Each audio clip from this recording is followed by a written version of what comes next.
سوال ہے کہ اگر ایک لڑکا اور لڑکی زنا کے مرتکب ہو جائیں تو کوشش تو کیا اس کے بعد وہ نکاح کر سکتے ہیں، اور اگر نہیں کر سکتے اور کر لیا ہے تو اس کا کیا کفارہ؟ اللہ تعالیٰ نے یہ بات بالکل واضح کر دی ہے قرآن مجید میں کہ نکاح کے لیے دو چیزیں شرائط کی حیثیت رکھتی ہیں۔ ایک یہ کہ دونوں کو پاک دامن ہونا چاہیے، محسنین غیر مصافحین۔ اللہ تعالیٰ یہ کہتے ہیں کہ کسی بدکار عورت کی شادی کسی عفیف مرد سے اور کسی عفیفہ کی شادی کسی بدکار مرد سے نہیں ہو سکتی۔ حرم ذالک علی المؤمنین، ایمان والوں پر اللہ نے اس کو حرام کر دیا ہے۔ تو اس وجہ سے اصول میں تو یہ بات سمجھ لیجئے کہ شادی کی پہلی شرط یہی ہے کہ دونوں عفیف ہوں، دونوں پاک دامن ہوں، پاک دامن ہوں، پاک دامن رہنے کا عہد کریں۔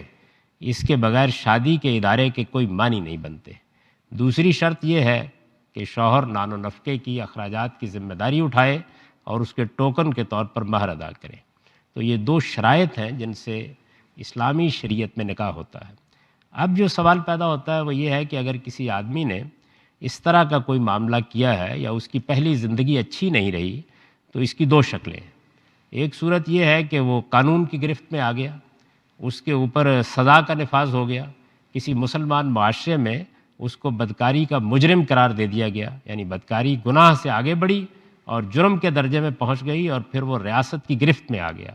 تو اس صورت میں تو شادی ہو ہی نہیں سکتی، اللہ تعالیٰ نے اس کو منع کر دیا ہے۔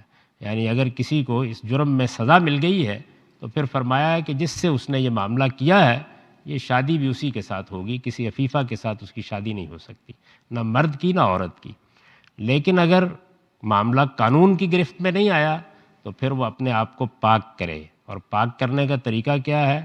صدق دل کے ساتھ توبہ کرے، اپنے رب سے رجوع کرے، یہ طے کرے کہ وہ آئندہ یہ زندگی نہیں اختیار کرے گا، پھر اس کو یہ حق ہے کہ کسی پاک دامن عورت کے ساتھ شادی کرے۔